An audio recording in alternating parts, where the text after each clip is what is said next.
Hello. Thanks for joining us for home worship. This is a scripture coming from the Gospel of Mark about two miracles in one story. When Jesus had crossed again in the boat to the other side, a great crowd gathered around him, and he was by the sea. Then one of the leaders of the synagogue named Jairus came, and when he saw him, he fell at his feet and begged him repeatedly, "My little daughter is at the point of death. Come and lay your hands on her so that she may be made well and live." So he went with him. And a large crowd followed him and pressed in on him. Now there was a woman who had been suffering from hemorrhages for 12 years. She had endured much under many physicians and had spent all that she had. And she was no better, but rather grew worse. She had heard about Jesus and came up behind him in the crowd and touched his cloak. For she said, "If I but touch his clothes, I will be made well." Immediately, her hemorrhage stopped, and she felt in her body that she was healed of her disease. Immediately, aware that power had gone forth from him, Jesus turned about in the crowd and said, "Who touched my clothes?" And his disciples said to him, "You see the crowd pressing in on you? How can you say, 'Who touched me?'" He looked around to see who had done it. But the woman, knowing what had happened to her, came in fear and trembling, fell down before him and told him the whole truth. And he said to her, "Daughter, your faith has made you well. Go in peace and be healed of your disease." While he was still speaking, some people came from the leader's house to say, "Your daughter is dead. Why trouble the teacher any further?" But overhearing what they said, Jesus said to the leader of the synagogue, "Do not fear, only believe." He allowed no one to follow him except Peter, James, and John, the brother of James. When they came to the house of the leader of the synagogue, he saw a commotion. People were weeping and wailing loudly. And when he entered, he said to them, "Why do you make a commotion and weep? The child is not dead, but sleeping." And they laughed at him. Then he put them all outside and took the child's father and mother and those who were with him and went in where the child was. He took her by the hand and said to her, "Talitha cum," which means, "Little girl, get up." And immediately the girl got up and began to walk about. She was 12 years of age. At this, they were overcome with amazement. He strictly ordered them that no one should know this and told them to give her something to eat. The Gospel of Mark. Thanks be to God. Last summer, I did a series of chapter-a-day videos on the four Gospels. And I thought today I'd share the video from July 3rd, 2020, Mark chapter 5. Good morning. Today is Friday, July 3rd, and we're going to be looking at the 5th chapter of the Gospel of Mark. Two stories, just two. Yesterday we left off, Jesus stilled the storm. He was asleep on the boat and they had to wake him up to still the storm. So in chapter 5, he's two healings. One is the Gerasene demoniac and the other is the woman with the issue of blood. So very famous stories. I think if you ever went to Sunday school, these were both like done on the felt board with the little pictures that the Sunday school teacher would do. But I think they're really important stories for our confidence and faith and our devotion and prayer life right now. There's two stories in this one passage about this woman with the issue of blood. Jesus crossed again on the boat to the other side, and there's the crowd again. He was trying to get away from the crowd, and he encountered the demoniac. So one of the leaders of the synagogues, Jairus, came. This is Jairus' daughter getting healed. His little daughter is at the point of death. Can you lay your hands on her? So as they were going to Jairus' house to heal Jairus' daughter, the crowd was pressing in on him. And a woman who had been suffering hemorrhages for 12 years and endured much, she heard about Jesus. And she came up behind him in the crowd to touch his cloak. For she said, if I but touch his clothes, I will be made well. And he touched her. She touched his clothes. And immediately she was made well. And then, of course, she could be clean. Because, again, the issue of blood would be something that would make her tame as well, unclean, to be in the community. Immediately aware that the power had gone forth from him. That's a really weird thing. I just didn't know if it was like I felt a zap of power.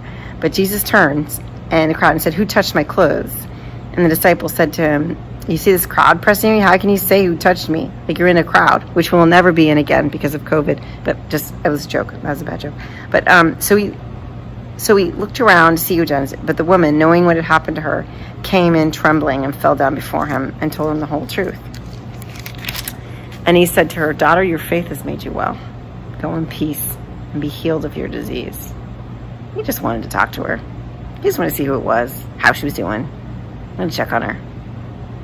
While he was still speaking, some people came and said to Jairus, your daughter's dead. Why trouble the teacher any further? But overhearing what they said, Jesus said to the leader, do not fear, only believe. Good dialogue, as it would make a great movie. And he allowed no one to follow him except Peter, James, and John, the brother of James. And when they came to the house of the leader of the synagogue, he saw a commotion, people weeping and wailing loudly. When they had entered, he said to them, why do you make a commotion and weep? This child is not dead, but sleeping. And they laughed at him. And he put them all outside and took the child's father and mother and those who were with him. And so the father, mother, Peter, James, and John, and Jesus in the house with the child. And he took her by the hand and he said to her,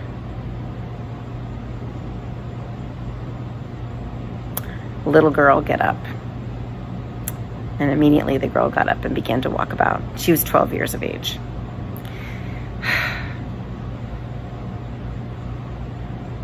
Do not fear, only believe. All three of these stories are do not fear, only believe. The woman didn't even ask permission. She just believed that if she touched the garment, she'd be healed. The child didn't have any faith for that. And even the people around didn't. They were weeping. They didn't understand. So it wasn't their faith that healed the daughter. It was just Jesus doing it for them. I really like him. It's really speaking to me that no matter if you have the strong faith that the woman with the issue of blood did, not to give up, but to try again, or if you have no faith at all, but you just ask, can you help? Sometimes you do all the work and get to the miracle, like the woman with the issue of blood. But sometimes Jesus brings you more than halfway into the miracle that you could be encountering. And then sometimes Jesus crosses over into another world, brings the disciples with him as an example, and then delivers you, because Jesus is this liberator.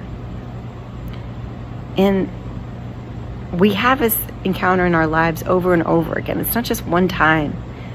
Over and over again, God is showing us through the scriptures or through what we encounter during the day, how to be better people, how to be better humans, how to live our life better, how to make the world a better place. Travel to the other side of the lake. Have enough faith to reach to just that if I just do this, just this much.